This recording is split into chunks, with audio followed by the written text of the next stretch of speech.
Hello there, welcome to the News of Nepal Television. I'm Regina Rai, starting with the headlines.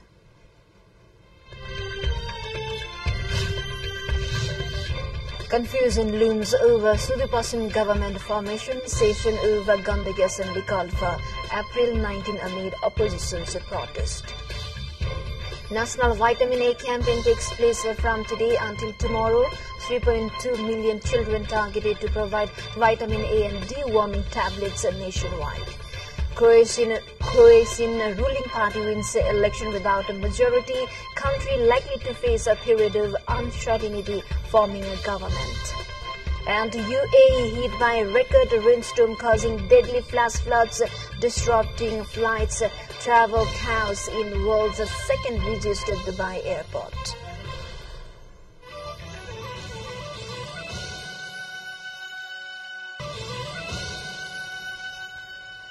Welcome back. Now we have news in detail.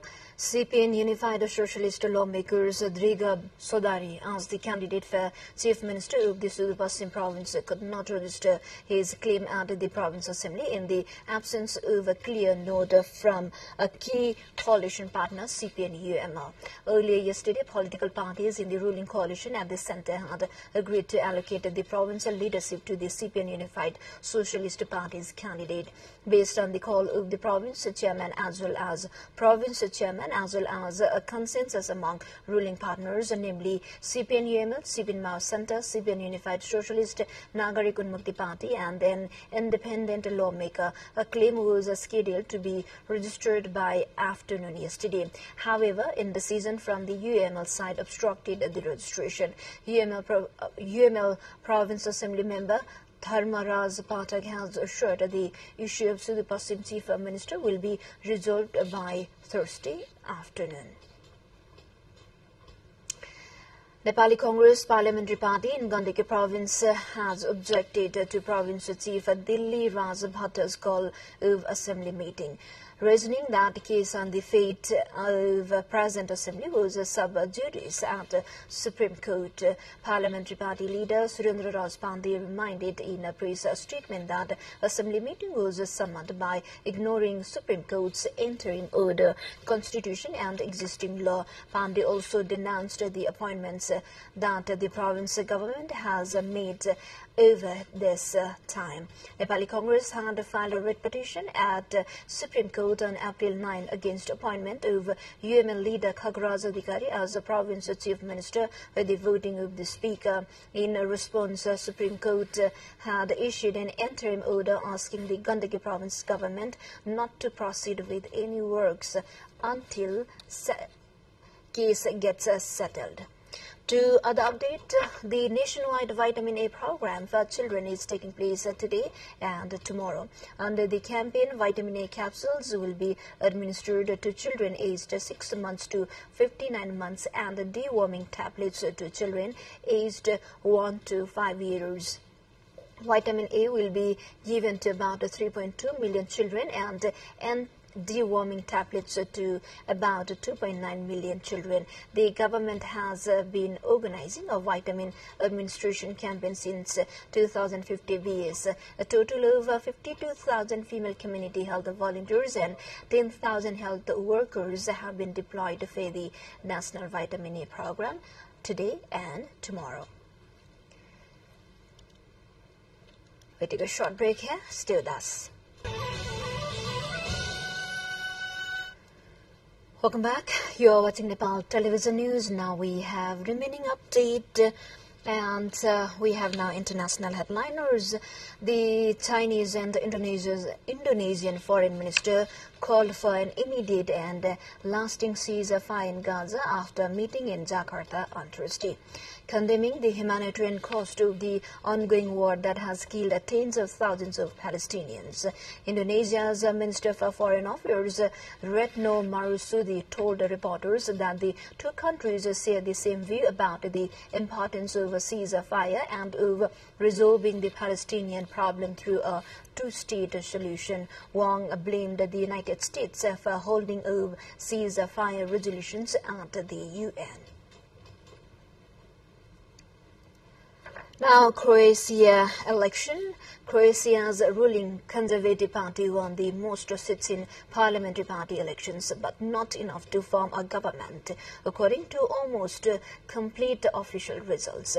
The Prime Minister Andris Plenkovic's Croatian Democratic Union (DS) has won 50 seats in the 151-member assembly. Results from more than 90% of the polling stations have showed the previous 2020 election. The party won 66 seats. Tough talk are expected in the coming days to form a government. Sweden's parliament has passed a law lowering the age at which people can change their legal gender from 18 to 16. And making the process easier. The law passed with 234 votes in favor and 94 against the Sweden's parliament. Though Sweden was the first country to make a gender transition legal in 1972, the new law has sparked intense debate in the country. Currently, Swedes require a doctor's diagnosis of gender dysphoria to be allowed to change their legally recognized gender. We take a short break here again. Stay with us.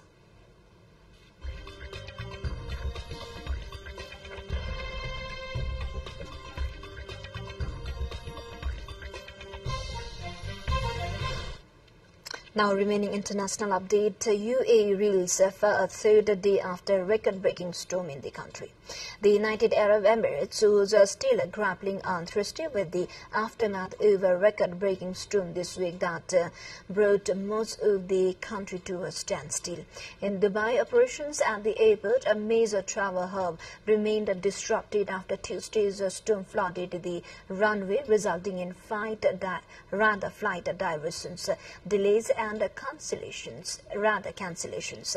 The airport struggled to get food to stranded passengers, with nearby roads blocked by flood waters due to overcrowding, limiting access to those who has confirmed bookings.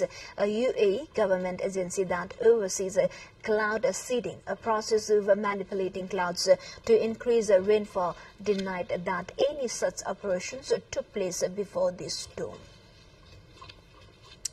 Now to Africa, heat wave. A deadly heat wave in West Africa and the Sahel was impossible without human-induced climate change, scientists say. Temperatures soared above 48 degrees Celsius in Mali last month, with one hospital linking hundreds of deaths to the extreme heat in the West Africa.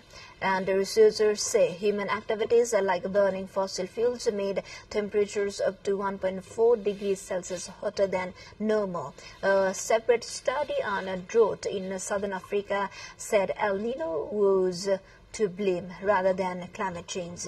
A number of countries in the Sahel region and across West Africa were hit by a strong heat wave that struck at the end of March and lasted into early April. To the more updates, before that, let's have a quick look into the highlights of the site.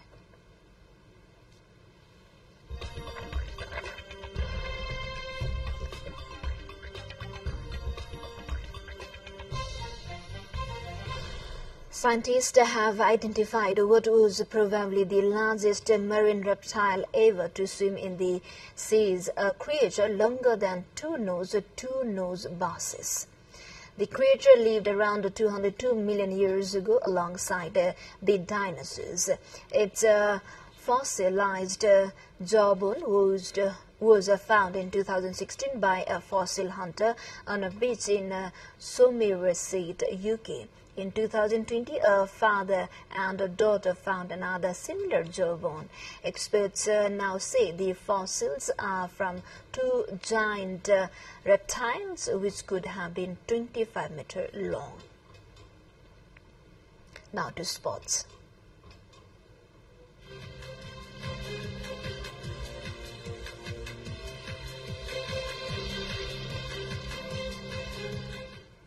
Manchester City's hold on the Champions League was wrestled away by Real Madrid as they were beaten on penalties in a dramatic quarter-final at Etihad Stadium.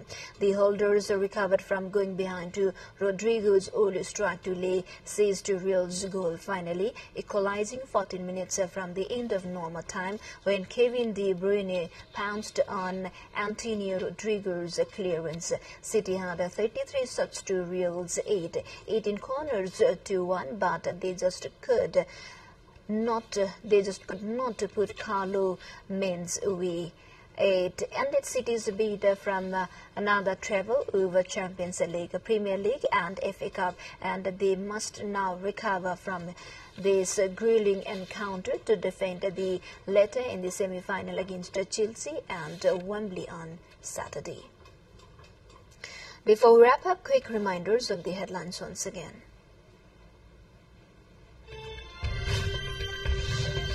Confusion looms over Sudupasim government affirmation. Session over Gandaki Assembly called for April 19 amid opposition's protest. National Vitamin A campaign takes place from today until tomorrow.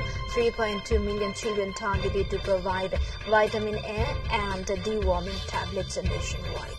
Croatian ruling party wins election without a majority.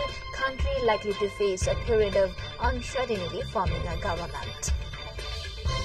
And UAE hit by a record rainstorm causing deadly floods disrupting flights. Travel council rolls the second busiest Dubai airport. Well, this is all we have for this moment. Until our next bulletin, keep watching Nepal television. Have a good day ahead. Namaste.